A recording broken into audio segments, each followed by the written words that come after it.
แต่บ่ต้องถามห้ามนั่นดอกคุณมาแล้วมันคือมาแนวเอาตายบ่มึงเอาน่ะอัน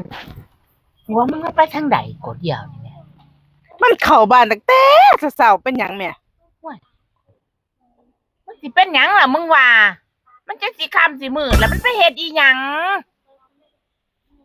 โอ้มึงนี่กระเดินเจ้ายังบ่สิ้นกับมันอีกบ่แม่จะสิ้นอยู่ดอกนางหั่นมื้อนี้กูว่ามันผิดปกติกว่าซุมื้อ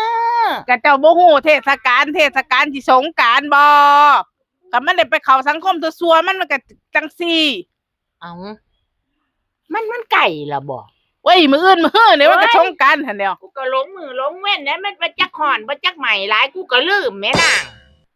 จะสิถามหามันเฮ็ดหยังหมวยก็ถามหาตัวล่ะกูบ่เห็นมันแหมจักไปเบิ่งงัวเบิ่งข้วยหรือหยังป่ะมึงว่าห่วยแต่มันได้เข้าบ้านมันบ่ได้ไปเบิ่งให้เจ้าแล้วเจ้าบ่ได้ไปซองควายเจ้าเลยบ่เดี๋ยวนี้กูไปอยู่ตั้งแต่เช้าๆพุ่นล่ะค่ำแล้วนี่กูบ่คันได้ไปนะแต่บ่ต้องถามห้ามนั่นดอกคุณมาแล้วพูดมันคือมาแนวเอาตายบ่มึงเอามาแนวนะเอายังไม่ยังหอบมาหยังล่ะฮะมึงหอบมาหยังก็หอบมาสิเป็นหยังก็จมแห้งแท้ดิอยู่ฝุ่นก็ยังได้ยินอยู่ไหมเอากูก็ว่ามึงไปใส่งัวควายก็อยากไปเบิ่งให้กูเนาะบ่กูบ่ทันออกไปกูว่าซั่นแหม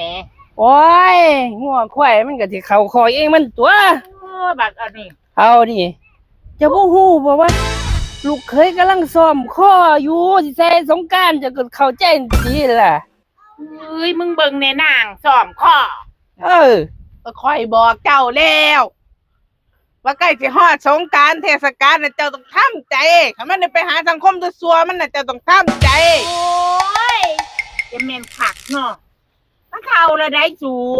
จังได๋จังบ่ฮู้เศร้าจักเทื่ออันจังสี่น่ะโอ้ยแม่ใหญ่ให้ข่อยม่วนนี่ปีนึงมี15มื้อเท่านั้นล่ะแฟนอายอยู่บ้านนาบ้านนี้เจ้าคือเสียได้จังบ่เป็นมันกินไปยามเมื่อได้ป่าบอกหวนเถิดสร้างให้เป็นจะมาหยังคนห้ามน้อยแดดอ้อยยามมือแล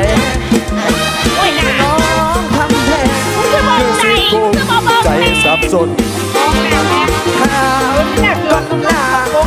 ถ้าอายอีกบ่โดนจะกลับมาหาหน้ามนอย่ามองกูป้องบ่ได้ดอกมึงบ่อยาก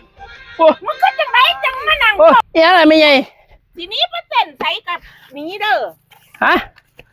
พวกนั้นบ่ป้องแล้วชีวิตนี่โอ้ยเท่านี้ให้ม่วนแน่ก็บ่ได้เนาะเจ้าเนาะโอ้บักนี่มึงอยากไปม่วนทางใดก็ไปเถอะแม่มึงสิมาเต้นอีหยังแงกอยู่นี่พุ่นละเด้อแม่ใหญ่วันที่17เวลาจะค่อยสิโง่เข้าเฮือนไปก่อน